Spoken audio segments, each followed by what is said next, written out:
Hi, everybody. I am here with Dr. Marcy Forta of Atzmi, and I'm very excited to talk about this topic with her. It's so important.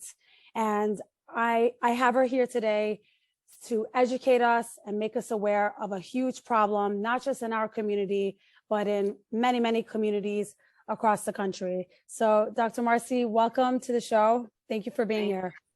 Thank you for having me. Thank you. Thank you. So you're the director and founder of Atzmi. Can you tell us a little bit about the organization you founded and why you felt a need to have this organization? Sure. Thank you. So I work in eating disorders. I'll go back a little minute. I had a women and girls clothing store, and I kind of watched, it was about 12 years, young girls coming into young women bodies, their changing bodies, how they felt about that, how mothers, after they had children, apologizing for their bodies. There's a lot of stress and struggle around their body image, how they felt about their bodies. And when I sold the store, it really resonated with me. I watched this struggle, and I actually personally suffered from anorexia when I was a teen. And so it really resonated with me. I felt horrible about why everyone has the same struggle. So I thought to myself, what can we do to make a change? So I decided to go into prevention, because I feel like if we can head off the devastating illnesses, because they're very complicated and difficult in their onset and in their treatment, that we can do something more and help people in a higher level way. So I took a long time to study prevention programs. They are scientifically proven to work when they're properly implemented and when you target the right, the right issues, factors, and things like that. So we have our own unique factors in our communities. And so I learned a lot about prevention, and I trained in some of the modalities that are out there already in both the secular and Jewish programs. But what I realized was that they simply don't do enough. They don't go far enough. They're not really created with our perspective sometimes in mind, our cultural sensitivities in mind, and they only look at eating disorders versus self-compassion, self-esteem, the focus on outward appearances. There's a lot of other parts to this, emotion regulation. So that's why I created Atzmi, to do more. And our vision is kind of to allow each and every Jewish teenage girl to find and accept her unique self. So specifically, our programs are designed to help increase self-compassion, body acceptance, reduce that focus on outward appearance, and support healthy relationships. And we do that with a three-pronged approach. We have curriculum for the schools, we have curriculum for parents, and for educators, because anyone who's involved in a girl's life is going to be, some kind of an influence in that way. So that's what we do. Beautiful. So I noticed that you said that prevention is very important, but does Atzmi also help with girls who are already deep into their eating disorder? Do you have any treatment plans? Do you help families who are already experiencing eating disorders for a long time? So Atzmi itself does not. That's not our mission. I personally do support groups with parents of kids with eating disorders. I help them try to find treatment options, speak with them. I don't treat patients with eating disorders, but I do a lot of prevention, education, awareness around eating disorders, and help and support and direction and guidance. And that's something that I personally do, but that's not Atzmi's mission. Wonderful. And how prevalent are eating disorders today, and specifically in the Orthodox Jewish community? Great question. So really the numbers show, and they're going up, but between 9 and 12% of people will be diagnosed with an eating disorder in their lifetime. This is just the secular community. I'm not talking about the Frum community or the Jewish community. So that's 29.8 million Americans, or 70 million people worldwide, will be diagnosed with an eating disorder in their lifetime. Now, that's just a diagnosed disorder. It's not indicative of how many people are actually struggling with food issues or body image issues. And then, the numbers show that really about over 90% of people who have eating disorders are diagnosed between the ages of 12 and 25. So that's really a very sensitive time. But they range from as young as 5 years old to 80 years of age. So really there's a huge range, but most of them are diagnosed in that period of time. And females are about twice as likely to have an eating disorder as a male. But for our community, we're a very insular community, right? We don't really allow a lot of empirical study and data, but there are a few studies out there that show that Jewish females, and I'm not going to say Orthodox because really the studies were more about Jewish females, are up to twice as likely to have an eating disorder, which means if you look at the high end at 12%, we could be up to 24% of us could be diagnosed with a disorder, which makes it a massive health issue, almost a crisis, because that's a quarter of us. That's a very large percentage, and a huge part of eating disorders are actually genetic. So up to 60% of your risk for anorexia or bulimia is genetic. For binge eating disorders, like 45%. So if you have that genetic predisposition, then something could trigger you and turn it into a full-blown disorder. That's very scary and interesting at the same time. I'm kind of baffled by that statement that you just made, how they're very prevalent amongst Jewish girls. They're twice as more likely, I think you just said, amongst Jewish girls. Why is that? Why do you think that is? I actually think it's the genetics, to be honest with you. You know, they say up to twice as. So the few studies that have been done have shown that we definitely are at increased risk, and several have shown up to 2 times. So yeah, I do believe there's a genetic predisposition for whatever reason, you know, for Jewish people, which definitely makes it difficult. Obviously, we have cultural considerations, religious considerations, but because it's Jewish, it's not necessarily from. There has to be a component. Yeah. I never thought of eating disorder as genetic necessarily. I always thought it maybe came about through someone bringing it on to themselves or the environmental factors. I never thought of someone being anorexic or bulimic or having binge eating disorder because their mom had it or their grandma had it. I always thought it was something cultural. It was something that people, more like a mental health disorder, but coming from society, not necessarily genetically. So that's very interesting that you say that. Right. So in some ways, I hope that this information, like it's important. They've been doing these studies. These are recent studies that are coming out with this, where the person who did it took literally saliva samples from thousands and thousands of people. It doesn't matter how old they are, if they've had an eating disorder at some point in their life, just to kind of see the genetics that could contribute to it. So that's what she's doing right this minute. But what's interesting is that when you look at it as a genetic predisposition, such as diabetes or Crohn's or any autoimmune disorder, then it kind of takes the stigma away from it, because it's not like someone necessarily, it's how their mental health challenge is being dealt with. So the onset could be from a variety of reasons, but it's really a genetic predisposition. So then it becomes something that we can stigmatize less. And also it means that down the road, treatments can be tailored sometimes better for the genetic makeup of the person, which is a lot of what they do now in treatment plans, not for eating disorders specifically yet, but in other types of diseases. So it can be really helpful to know this. Yeah, for sure. Are eating disorders considered mental health disorders? Are they in that category?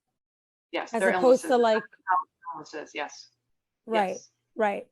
Another interesting thing I heard is that someone can have an eating disorder and they didn't necessarily grow up with poor body image, or, you know, they didn't grow up in a home where their mom was always dieting, or they told their child like what to eat or what not to eat. I had a guest on the podcast who grew up in a home where her mom didn't say anything to her, nothing about eating. And it happened to be that she had obsessive compulsive disorder. And she said that the OCD actually contributed to her eating disorder. So what do you say about that?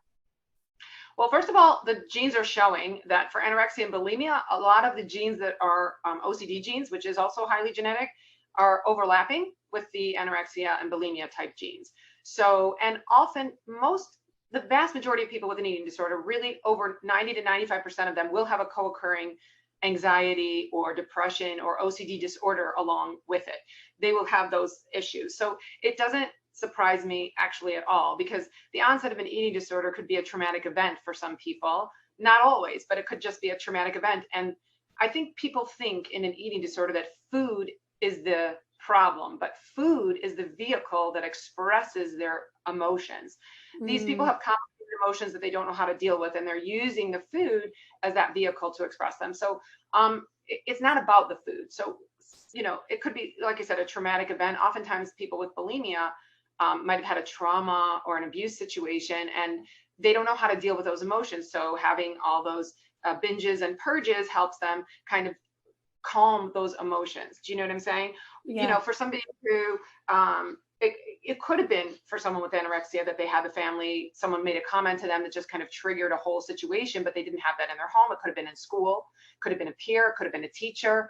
And they weren't feeling good about themselves, or they were vulnerable. That's why adolescence is such a difficult stage, right?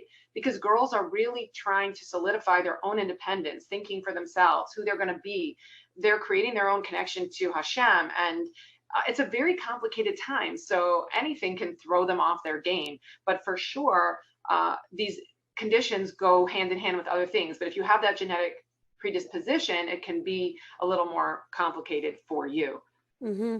Mm-hmm. And do you find that nowadays eating disorders are more prevalent than they were, let's say, 10 years ago, 20 years ago? And why, if they are? Well, they definitely are, but COVID has been its own situation. You know what I'm saying? They're saying it's doubled since the 1960s, increasing in the younger age groups. That's what the research shows.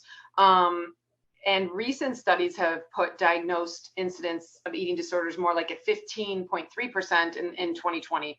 So that's 15.3% higher, in 2020 overall compared with previous years. So COVID is really that isolation, that lack of support, social support, coping strategies, like these have all pushed kind of teens over the top and elevated their risk for those who are more at risk.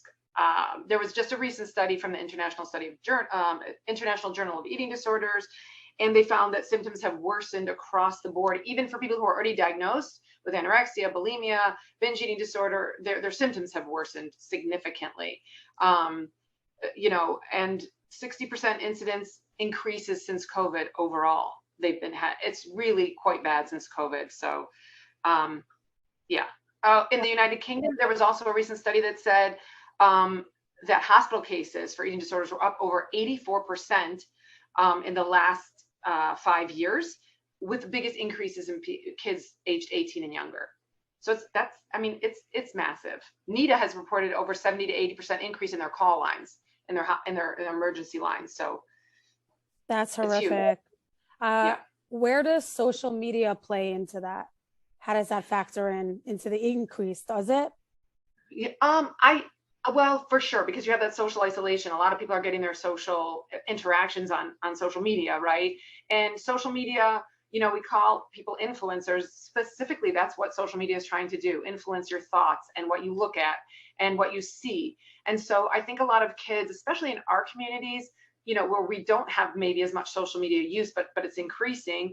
I don't think they always realize how doctored images are, how long they take to get that perfect photo, how everything is simply a physical manifestation or representation. It's not anything about who the person is on the inside or other accomplishments that they've had. They could take 5 hours to make themselves perfect and make the picture perfect and make all these changes to it.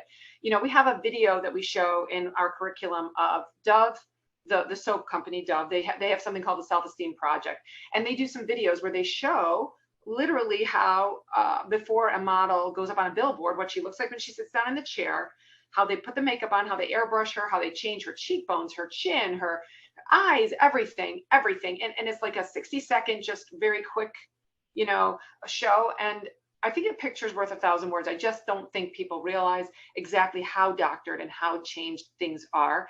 And they see this and they think, oh, their life is perfect. My life is so hard.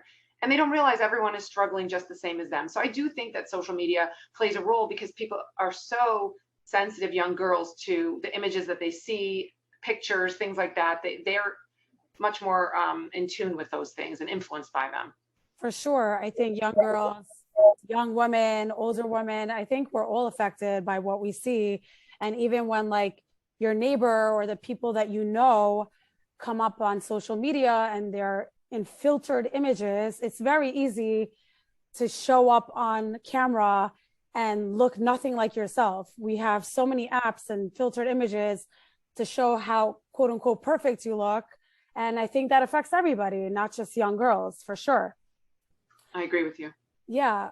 What about dieting? I mean, dieting is a very big thing right now, not just in our community, obviously, just all over the world. Um, Mhm. does dieting have a big effect on someone developing an eating disorder? So what I would say is yes, but what I would call it is diet culture, and that's more than dieting. Our culture, the diet culture kind of dictates that people who are in thinner bodies are more valuable people, they're more productive people, they're better people. It gives them some kind of superiority status, right? And there's a lot of stigma against people who are heavy, not just in general, but even in employment, in healthcare situations, in schools. So we blame people if they're in higher weight bodies, and we tell people who are in lower weight bodies, we reinforce that they're better people for whatever reason that is. And so diet culture, there's the body image issues and appearance ideal issues and weight stigma. So we really kind of reinforce that. So many people are on diets. Over 50% of people will have some kind of dieting. Most people try 6, 7 types of diets.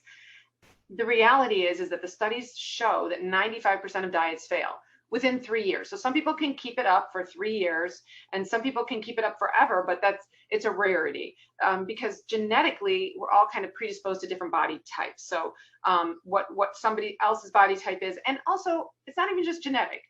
People have medical conditions, they have medications that they're on, they have stress in their lives, they have different types,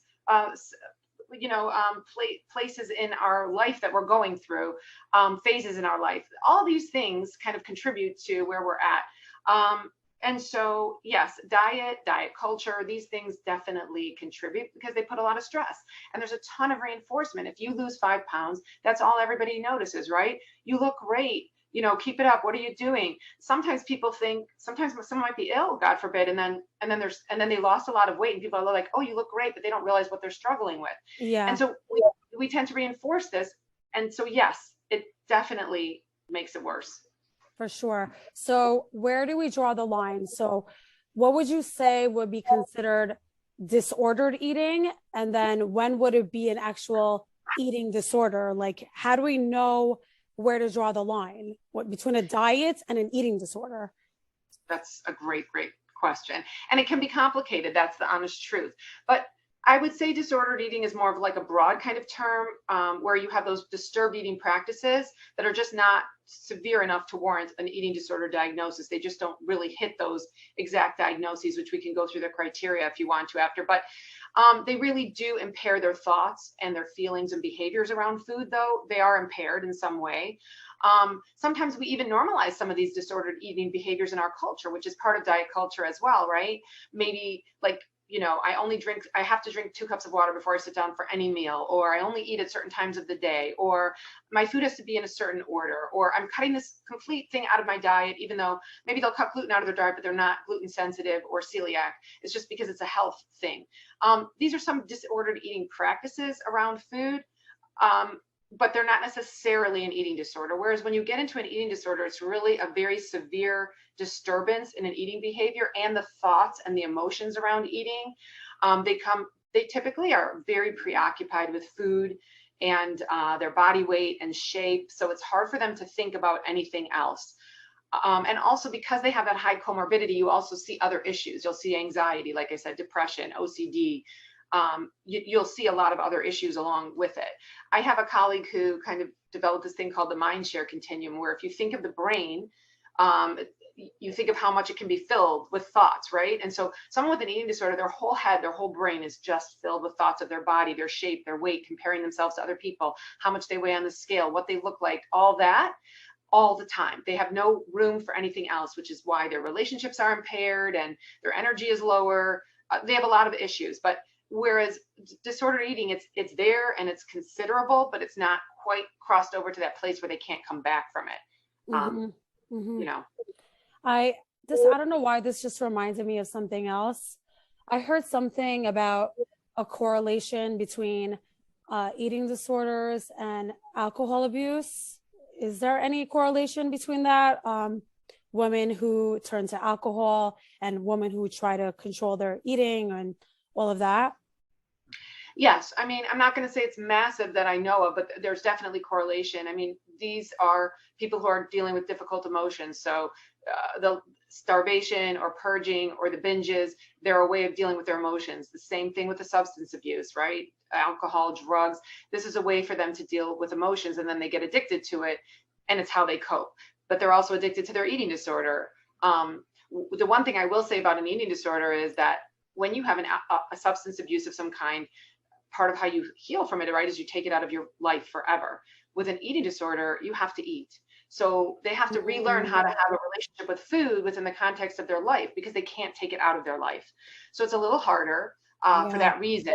Um, it's just kind of, when you think of it that way, you can't take it out forever. Wow, that's actually makes it much more complicated to treat because you, yeah, you like you said, a substance abuse, if you're addicted to alcohol or drugs or anything like that, you have to completely take it out of your life.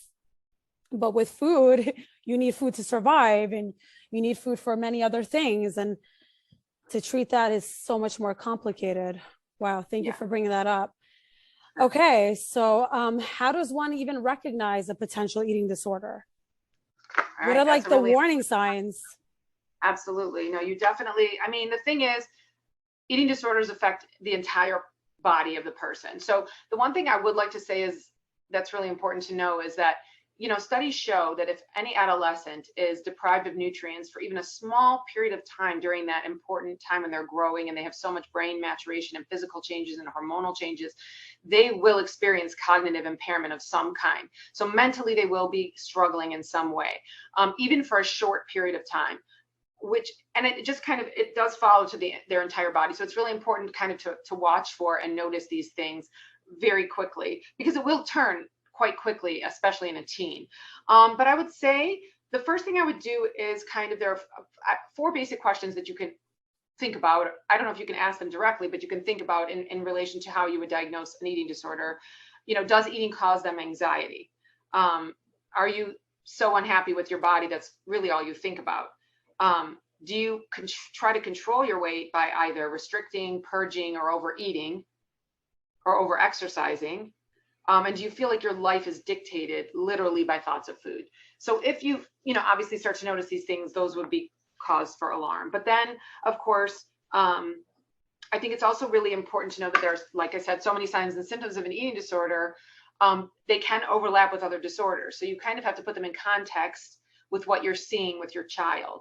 And also, before I go through like some of the symptoms, it's really important to say that only 6% of people with an eating disorder are actually diagnosed as underweight. So oftentimes people think, oh, I see that girl, she's anorexic. That's not how it works. And not all anorexics are actually even underweight. So it's really important that you have to understand that even people in larger bodies can struggle with an eating disorder. So there could be that's like a huge thing because most people think, oh, if she's heavy, she can't have an eating disorder. Which is why that education is so important for parents and teachers to understand what an eating disorder is and how you would see one. But that whole preoccupation that we talked about around calories, food, diet, if that's all they talk about and look at and notice everybody what they're eating on their plate and are watching everything, that's definitely a sign.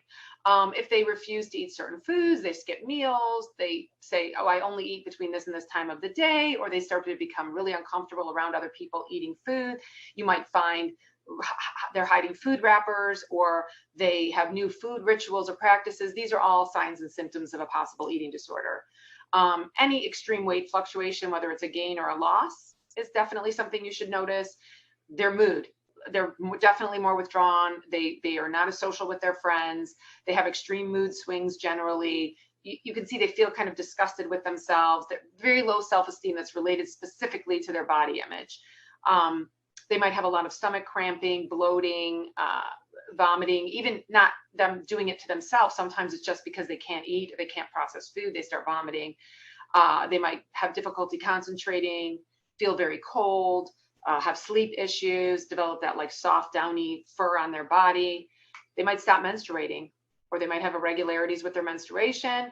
And then, you might just notice that they're very dizzy. If they faint, they never pass a mirror without looking at themselves in the mirror. They, some of their blood work might be off if you looked at if they did that, or they have issues with their mouth, if they're making themselves vomit, the acid will ruin some of their teeth. They might have issues with their teeth, hand sores, muscle weakness, lower immunity, things like that, poor wound healing.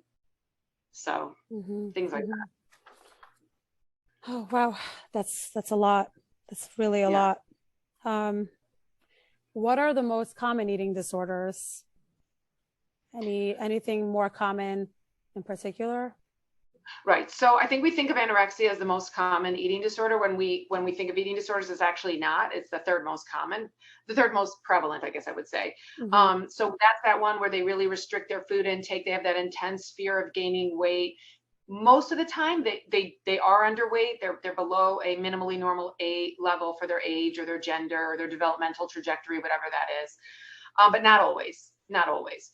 And then there's bulimia, which is when people have episodes of binge eating. And a binge is basically when someone is ingesting very large amounts of food, more than most people could ingest in a short period of time. They just are not even in control of themselves when they're eating like this.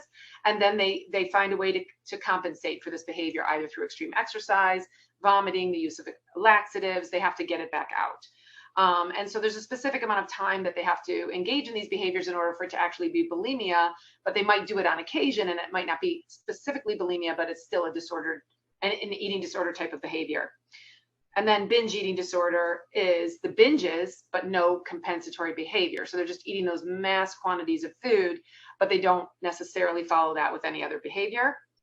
There's something called ARFID, which is avoidant restrictive food intake disorder. So we think of that mostly as that extreme picky eating, right? Where kids, they just don't want to eat anything, but they really have fear of the textures and the tastes. They think that they're going to choke or get ill. Things are very, very bothersome to them. It's a very specific kind of thing. It's not just that they're picky, it's extreme pickiness because they're afraid of the food and what it'll do to them. And usually they're very underweight because they're not nourished, because they won't eat the food. They'll only eat specific things, and they think food will make them sick. And then there's one called OSFED, which really encompasses those ones that aren't necessarily specifically anorexia, bulimia, or binge eating disorder, because they have extremely disturbed eating habits. They have that distorted body image, that overvaluation of body weight and shape.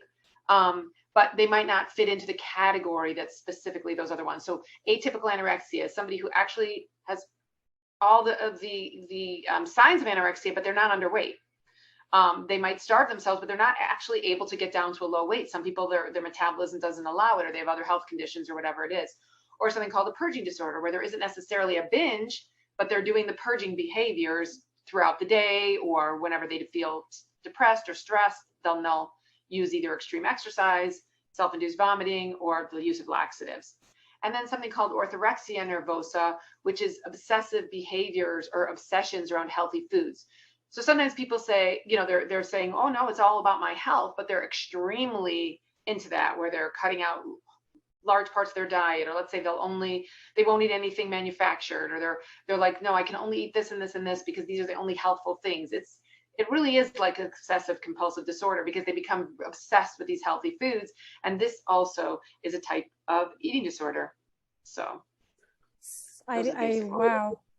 I noticed like people who have to eat certain foods or take out certain foods out of their quote unquote diet because of legit health reasons. They have a condition, I don't know, like Crohn's or an autoimmune disease, and they can't eat, let's say, sugar or carbohydrates.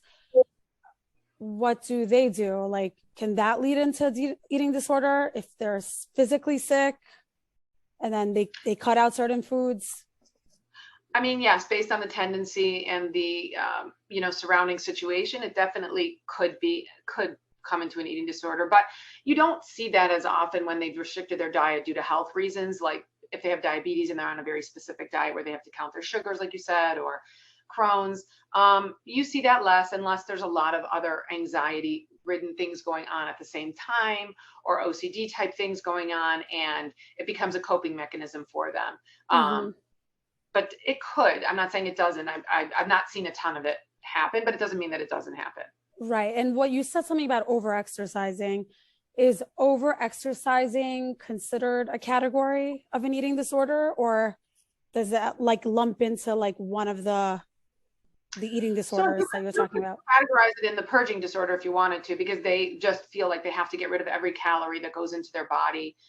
You know, thinking that, oh, you know, I was good today, therefore I'm allowed to eat, or I have to get rid of everything in my body. You know, that is a type of purging disorder if they exercised excessively, hours a day, or never sat still, or you know what I mean, when it's out of control, or it's in their mind all the time. You know, how can I burn off this calorie? One more calorie. What can I do? You know, I have to bounce my leg, even if I have to sit down, I have to swing something. Yeah, definitely. Right. Do eating disorders ever go unnoticed? Like, can someone have an eating disorder pretty much their whole life? Like, they had it as a teenager, they get married, they have kids, and they don't even really notice it themselves that they have an eating disorder, and they're just living with an eating disorder. Does that happen often? Do you see it? It's definitely something that happens for sure. I mean, people who tend to get the severe eating disorders will stop menstruating, generally won't be ovulating, and will struggle more to have children. But you definitely see people who have hidden it from their husbands. They might be somebody who purges a lot, or has the binge in the purging, and they go in the bathroom and they clean up after themselves, and their husband doesn't know. Um, Generally, it'll come out at some point. I don't think that they can go on for 30, 40 years and nobody sees anything.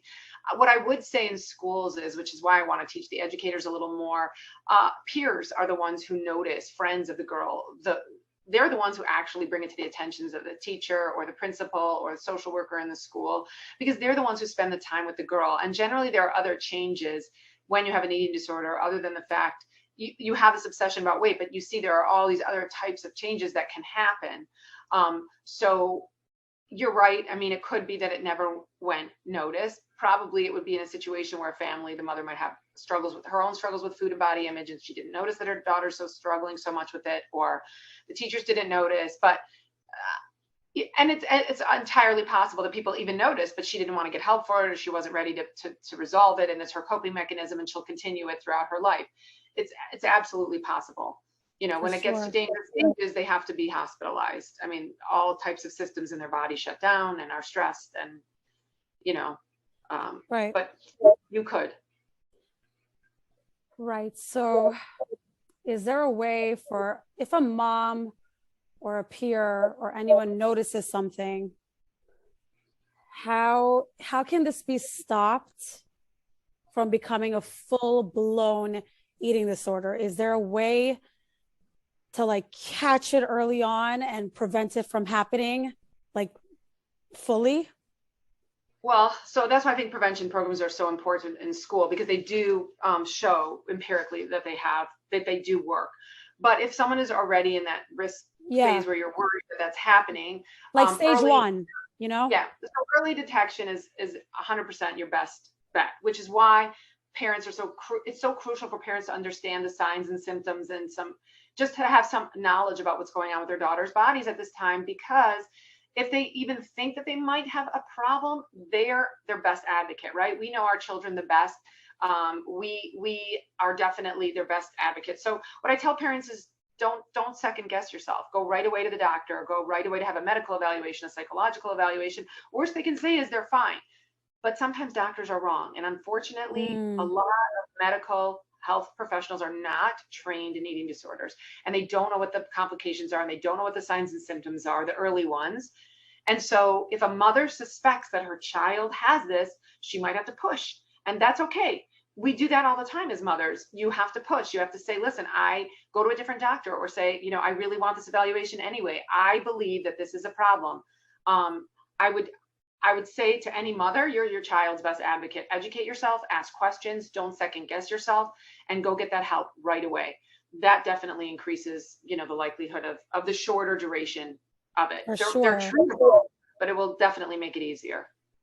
Right. So you said that going to a medical doctor or your child's primary care physician won't necessarily help because they might not know the signs and symptoms. So where can a mom take their child if they see there's like early signs of an eating disorder? Where can they go to get help if it's not their So doctor? Right. So, I mean, what I would definitely say about eating disorders is that you have to go to somebody who's trained in the modalities of treatment and experienced and recognizes the signs and symptoms as they come on. There are types of assessments that the girls can take at a mental health professional who is an eating disorder specialist. I know that people are tempted to think that, okay, so my daughter has anxiety, so I'll treat her anxiety separately, and then I'll treat her eating disorder. But you cannot separate these two things. They're the same thing. They're stemming from the same place. They need the same help. So I know in our communities, we like to have a from therapist, and sometimes there's fears that they'll, undermine some of their from religious things. But the reality is that in this situation, for this type of illness, you have to go to somebody who's trained in the modalities, that know how to treat eating disorders, that understand how an eating disorder works. There's a healthy self and there's a sick self. So sometimes you see your child and they're perfectly fine and normal, and they're the loving child that you know, but then there's a sick part of that child, and that part of the child really needs help, because the parent's job is to love this child unconditionally and support them in this journey, while the mental health professionals, the physical health professionals, the dietitians, the nutritionists, their team is the one who's dealing with the sick self. And people with anorexia often have a voice even in their head telling them, you're worthless, you're horrible, you're this. And it's a voice that's there 24/7, that they dream about this voice. It's in their head. So a parent doesn't really necessarily know what the child is going through, but the person who's trained and specialized will be able to assess that, find it, and help them. For sure. There's a team of people who are helping the child or the adults. Right. Thanks for clarifying that. Yeah.